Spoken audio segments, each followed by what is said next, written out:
Bonjour et bienvenue dans ce journal tout en images du vendredi 2 juin. C'est le début de la dizaine folle du centenaire des 24 heures du Mans. Vous le savez, nous sommes ici, place de la République au Mans, pour le pesage du vendredi, bien sûr.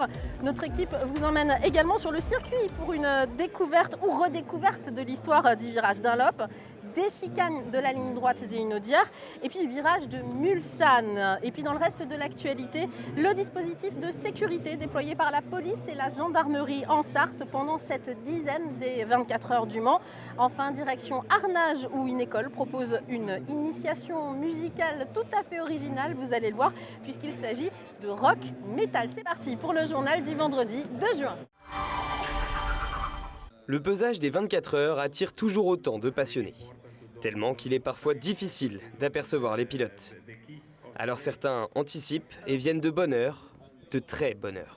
7h, 7h30 pour avoir les meilleures places devant, pour voir les voitures. Ça fait plusieurs fois que je viens et que j'ai pas de chaise de camping et la journée est très longue. On a très mal aux jambes. Donc cette année ? Cette année, on a pris la chaise pour se reposer un petit peu. Là, c'est pour l'emplacement. Pour être au plus près des pilotes quand ils vont venir pour faire les autographes. De temps en temps, je m'assois comme ça permet de résister la journée. Et on a encore plus d'une semaine au circuit et tout après. Hein. C'est quand même assez dur. Hein. L'après-midi venu, ceux qui ne voulaient pas se lever aux aurores se nichent sur leur perchoir, ces escabeaux. La raison ? Tout simplement pour avoir une meilleure vue sur les voitures. Quand je prends des photos, je ne prends pas les têtes. Et puis je laisse les petits devant. Voilà. Il y a tout un ensemble de choses qui font que je ne dérange pas devant et j'ai une bonne vue. Avec l'expérience, le confort augmente d'année en année. Depuis qu'on est arrivé à la République, il y a beaucoup de monde, donc plusieurs passionnés. Et on est obligé de prendre de la hauteur pour arriver à voir les voitures correctement. Et donc au fil du temps, on a évolué, le siège bien confortable, le parasol pour le soleil, la gaule pour le ravitaillement. Et puis voilà, ça a évolué au fil du temps, l'expérience également. Une vue de privilégié, enviée et admirée par les autres spectateurs. Celui qui n'a pas d'escabeau, il se trouve derrière, donc on voit nettement moins bien. Oui, et quand on est petit comme moi, on ne voit pas très bien. Donc c'est une bonne idée, je trouve. Une bonne idée que certains comptent encore mettre à profit pendant cette semaine de folie, et notamment à l'occasion de la parade en centre-ville du Mans, vendredi 9 juin. Comment assurer la sécurité pendant les 24 heures du Mans ? C'est le défi des services de secours et de police qui se préparent depuis plusieurs mois à gérer cette affluence exceptionnelle. Nous avons, dans tous les compartiments de la sécurité, augmenté significativement les moyens. Par exemple, en matière de forces de l'ordre, policiers et gendarmes seront présents en nombre. Nous avons des équipes spécialisées, notamment celles du RAID. Nous aurons des forces mobiles. Nous avons des motards de la police nationale et de la gendarmerie nationale pour faire en sorte qu'aux abords du circuit, la circulation soit fluide. Au total, près de 1000 policiers, gendarmes et militaires seront déployés pendant l'événement, dont une trentaine de soldats sentinelles et 6 cavaliers de la garde républicaine. Les forces de l'ordre auront également à leur disposition des quads et un hélicoptère. Fait inédit, il y aura aussi un commissariat au sein même du circuit, près de la porte nord. Il s'agira de recueillir les plaintes de l'ensemble des spectateurs ou de l'ensemble de la population qui fréquente le circuit, pour éviter déjà qu'ils viennent à l'hôtel de police. Le deuxième objectif, et pas des moindres, de ce commissariat, c'est de pouvoir recueillir l'information opérationnelle au travers des plaintes, au travers des signalements, de le diffuser le plus rapidement sur les effectifs qui traitent l'antidélinquance sur le circuit et de façon à pouvoir interpeller l'auteur ou les auteurs le plus rapidement possible. Antares se transformera quant à lui en hôpital capable de fonctionner en totale autonomie pendant 3 heures. Il permettra de prendre en charge plusieurs dizaines de victimes si besoin.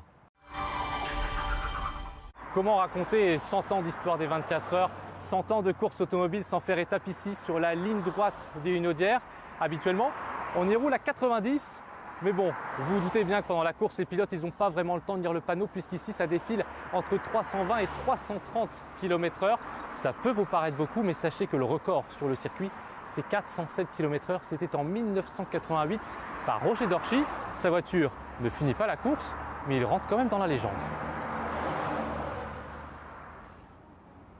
Sauf qu'à l'époque, la Fédération internationale du sport auto, la légende, elle s'en fiche un peu, elle fait la guerre à la ligne droite d'une Audière. Alors en 1990, la CO est obligée d'installer ces 2 chicanes. Ça n'empêche pas certains bolides de s'envoler, comme lors des essais 1999, où on voit partir dans les airs la Mercedes de Mark Webber.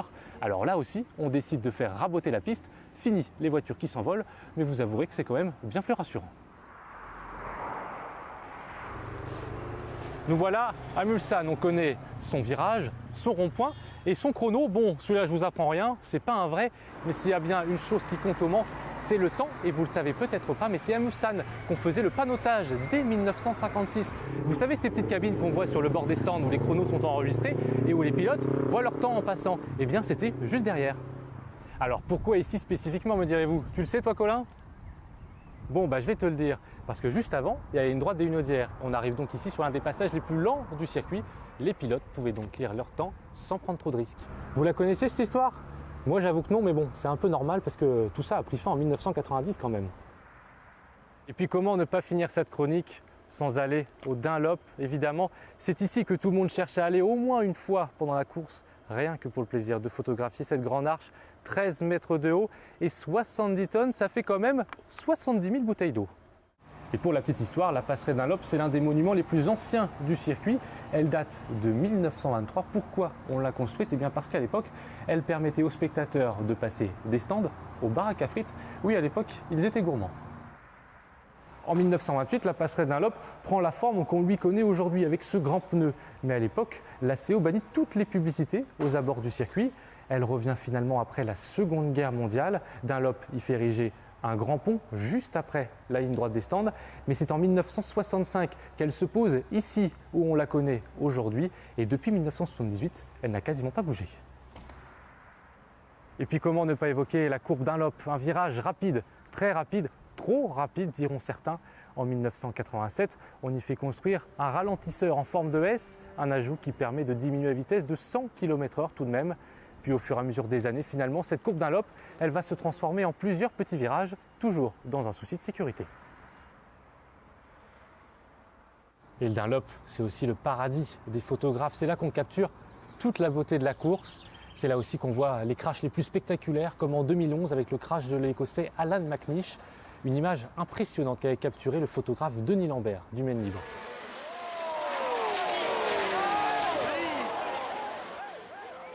Voilà, c'est ici que s'achève cette chronique, juste devant l'entrée principale du circuit. On aura essayé modestement de vous raconter quelques pans de l'histoire des 24 heures avec ces 3 lieux mythiques. Mais vous le savez aussi bien que moi, l'histoire ici s'écrit chaque année. Bonne course sur LMTV Sarthe.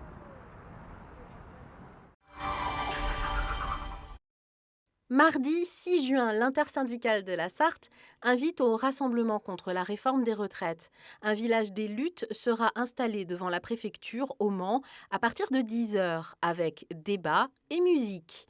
Une manifestation est prévue avec départ du cortège à 13h30.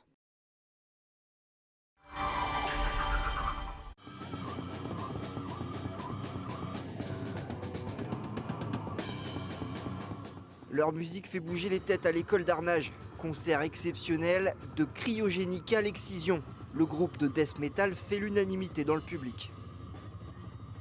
Ça va vite, ça fait du bruit, tout ça, c'est fort. C'est bien, on peut se défouler. C'est génial.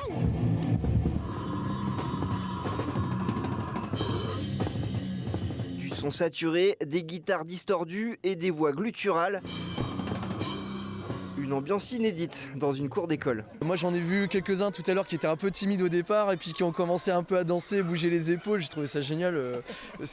Ils ressentent des choses, voilà. On a pu échanger autour du métal extrême, leur expliquer que comme un manga, il y a des démons, il y a des sorciers, voilà, chaque monde, chaque groupe a son univers.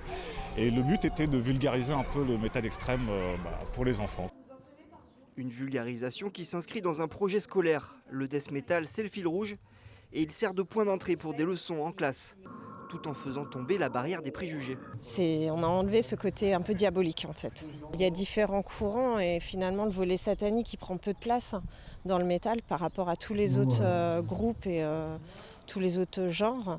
Et c'était aussi montrer aux parents que voilà, finalement ça s'écoute et en fait on a pas mal de parents qui en écoutent déjà. Et maintenant ce sont les enfants qui s'y mettent. Certains d'entre eux sont devenus cette année de vrais métalleux.